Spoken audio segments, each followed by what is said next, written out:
do'stlar, do'stlar. O'g'limni uylantira olmayapman. Ve oğluyu qani ko'rsatlar. Mana bizning o'g'il 10 marta uchrashuvga chiqdi, uylanmayman deydi. Bugun mana 11-soat chiqish kerak.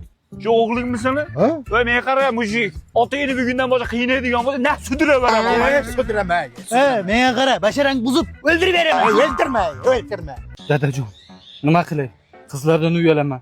Hali qiladigan ishlarim ko'p, dadajon. Kuydirdi. Voy qiladigan ishlaringni qo'y ukam. Uylanish kerak. Mujik, o'zingni tut. Men chiqaraman. Shunday gaplar o'rgataman, qizlar sen kompoto deb o'falar. Sog' bo'lasan. To'xtang. Ismingiz nima? Mulla tabassum.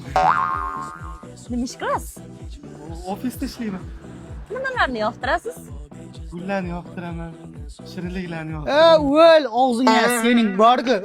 Erkak ham shu yetib bo'laman. Chala, gayak, qizni oldiga o'tiradi, qo'lni ushlaydi.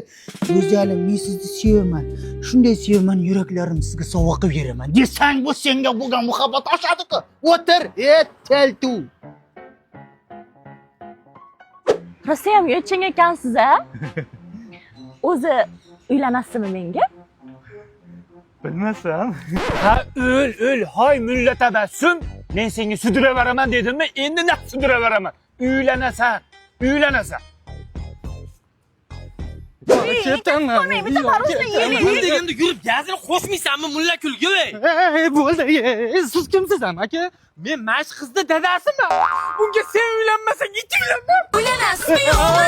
Voy deyish kerakmi yo deyish kerakmi? Nega unda o'g'irlading yurakni?